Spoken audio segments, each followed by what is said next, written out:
Hey, we are live. So I edited up a video to post up today, and I did want to talk about CES 2019 as there's been a lot of news that's come out from the show this year, and I just want to talk about some of the things that I was looking to find out about that, I'm some things I'm not happy with and has come out that I'm looking forward to. So I'm doing it now because it's once the sun sets, it gets really dark and my lighting in here. Anyway, a little recording for today and talk about some stuff about CE19. So I just saw someone write in the comment that they can't watch it because it's midday, they're at school. I totally understand with it. I am going to swap the camera around from my front-facing selfie screen to the rear camera soon, because when you use YouTube Live and you're recording on the front screen, is mirrored, which is terrible. I don't know why yet. So you can't read anything. I'm going to show you, you won't be able to read if I'm using. So let me swap this around, and you'll be able to see my reflection in the screen. So here's the thing. I invite to CES 20 invite. I did not go, but this company did. Very happy that I've received an invite. It's the first time I've ever gotten one. So it's not open to be an industry insider to go to CES 2019.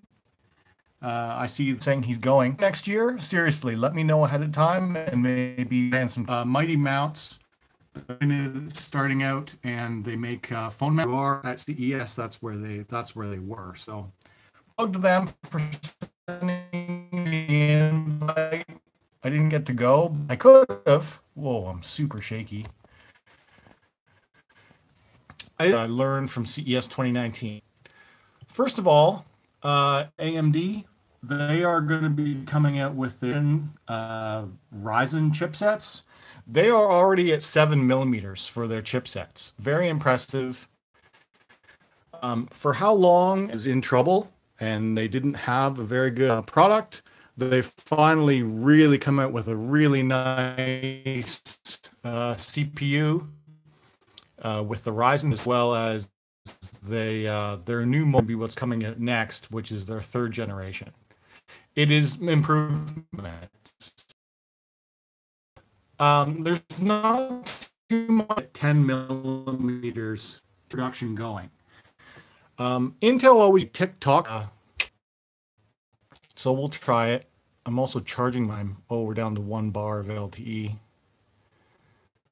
Let me move my little phone here. So I'm relaying my internet signal through this phone. I move it over and set it in the window. We'll get more workers here doing some stuff.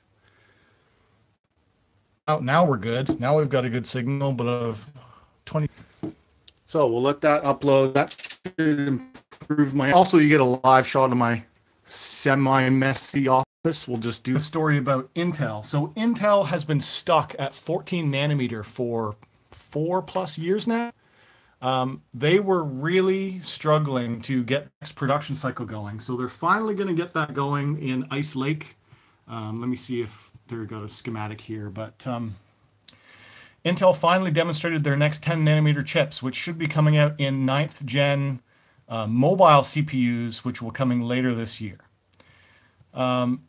They did show a die shot of it, but it's going to be codenamed Ice Lake. So I have a Coffee Lake system right now, a desktop. Ice Lake is going to be their new mobile 10nm platform. So it looks like they're finally getting production up and running after about a 4-year delay of 10nm. So that's good to see. Next thing, some interesting desktops. Asus came out with their Republic of Gamers Mothership.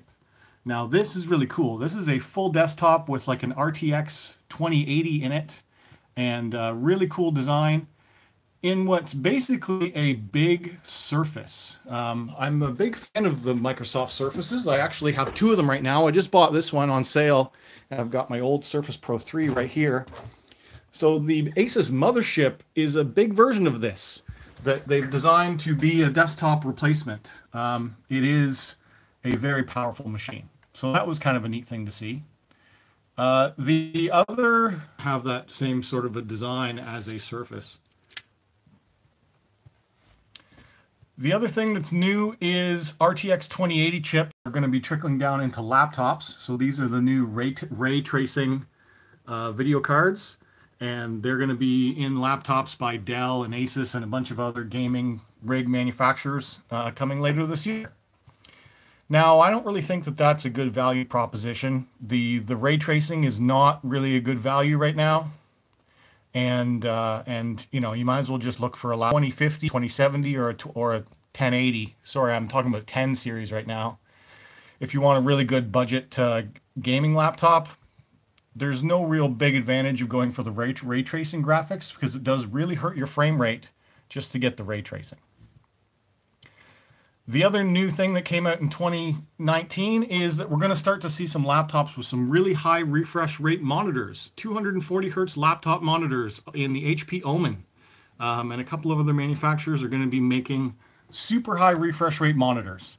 So this monitor that you're looking at right now is a 60 hertz display, and you can see how it duplicates the cursor as I move it around. When you're on a high hertz monitor, that becomes where you could be dragging and dropping things around and still be able to read it. It's very good for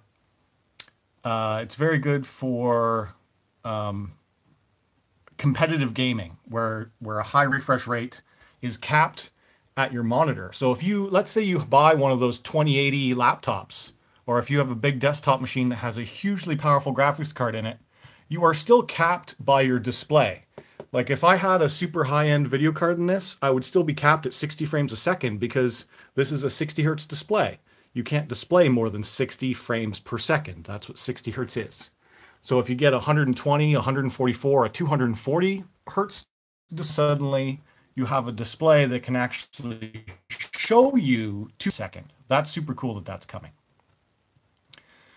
Other interesting news is Airplay.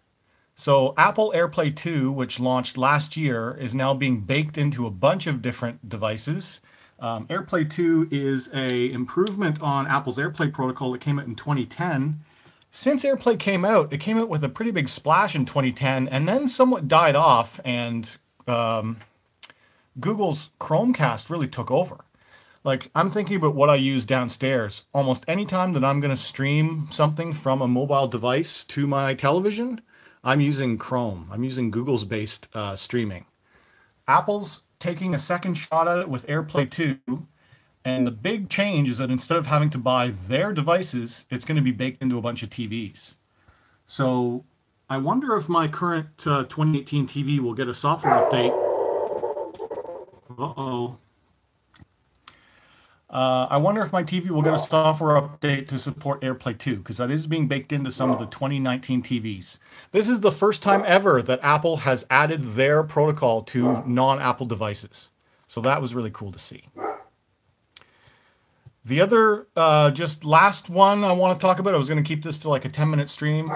Sony in CES 2019, they're off the farm. I mean, Sony took it as an entertainment show instead of an electronics show. So all they did was, they're showing the Aibo, because that was the big thing last year. They showed their Aibo robot dog. But this article is saying that they have completely lost it, and that their presentation was all about entertainment. So they brought on a bunch of movies and music and a bunch of people who make content on here, but they didn't show any new products, which is crazy. I don't know what Sony's doing. Something like the Sony Action Cam. This was cream of the crop Action Cam in 2016. They haven't updated these. They haven't updated hardly any of their camera line, and they didn't show off any new hardware. So I don't know, Sony, what are you doing? It's a consumer electronics show. It's not a consumer entertainment show. So just a quick little rant on that. Speaking of these cameras, I do have a video that I'm going to be making about these cameras soon, because I have one of these that I've been using for a couple of years, and I just picked up this new one. And this new one actually comes with the remote monitor that you can pair to multiple of these cameras. And the reason why I like these cameras is because they have optical image stabilization. This is just a 3D printed cover that I got from Japan, but they actually have optically imaged stabilized sensors in the body and in the lens. Now, since this has come out, Hypersmooth has now come out by GoPro using the best electronic image stabilization I've ever seen. So these are now not quite as good as they used to be. So I've been waiting for a refresh on Sony's action cam line for 2+ years now, and it just has not happened. Anyway, so that's some of the quick little news from CES 2019 that I saw that I was interested to share. And I just saw a comment about VRC Pro. My buddy Jordan Miles RC wants a laptop that he can run VRC Pro on.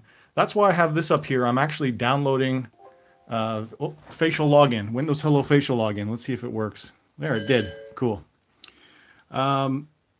Is it done? An error occurred.